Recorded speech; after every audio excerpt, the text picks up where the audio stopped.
Hey everyone, and welcome back to the channel. Today, we're doing a deep dive into a rig that's pure retro gold. If you're a solo performer, grinding it out in coffee houses, small bars, or pizza shops, you know the struggle. You need gear that's tough, easy to set up, and has a certain vibe. Studio perfect sound isn't always the goal. Reliability is. That's why this vintage Radio Shack setup is so special. Let's break down why this classic gear is still a killer choice for the modern gigging musician. First up, the heart of the system, the realistic MPA-90 amplifier. This thing is an absolute tank. It's a mono, solid-state amp pushing out 100 watts of RMS power. For a solo act constantly loading in and out, its rugged build is a lifesaver. But its secret weapon for small, crowded venues is the anti-feedback control. This is basically a notch filter that lets you kill those piercing squeals when you re-crammed into a tight corner right next to your speakers. It's a feature that has saved more gigs than you can imagine. Paired with the amp, we have the PA-95 speaker system. These are passive sound reinforcement cabinets, each with two 10-inch woofers and a piezo horn tweeter. Now, let's talk about their sound signature.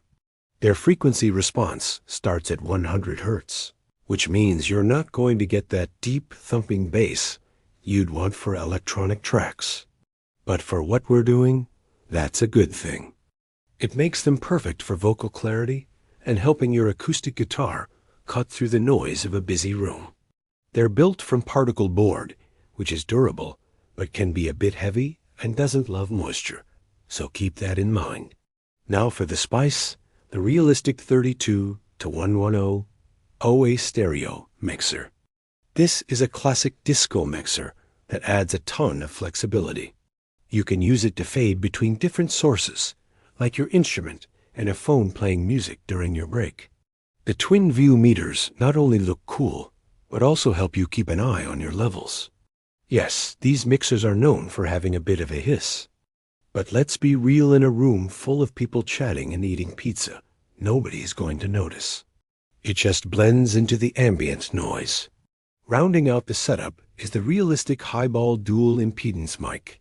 This mic is the definition of a rugged all-rounder. Being dual impedance means it's super versatile. You can run long cables without signal loss, or plug it directly into a high impedance input if you ever need to bypass the mixer in a pinch. It's a reliable workhorse that just gets the job done. So, how do we get the absolute best sound out of this vintage rig? Here are a few pro tips. First, for the cleanest vocal sound, plug your microphone directly into the MPA-90 amplifier, not the mixer. The AMP's dedicated mic preamps are quieter and more robust than the ones on the budget mixer. Use the mixer for your line level signals, like a laptop for backing tracks or your phone for break music. This strategy keeps the notorious mixer hiss away from your main vocals and instruments. Next, speaker placement. Since these speakers naturally roll off bass below 100 Hz, you can use the room to your advantage. Try placing them directly on the floor or near a corner. This is called boundary reinforcement, and it uses the room's acoustics to naturally boost the low-end frequencies, making your overall sound feel much fuller and warmer without any extra EQ.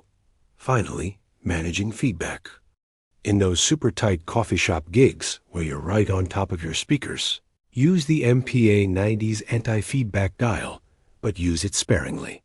It's designed to cut the specific frequencies that cause that horrible howling sound. Turn it slowly until the squeal just disappears. This will kill the feedback without sucking all the life and character out of your vocals. All in, for under $400, you can piece together this entire vintage system. It proves that you don't need the latest and greatest gear to sound good and put on a great show. This setup is all about character, durability, and a warm retro vibe that's perfect for intimate settings.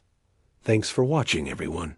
If you enjoyed this trip down memory lane, be sure to hit that like button and subscribe for more content on awesome vintage gear. See you in the next one.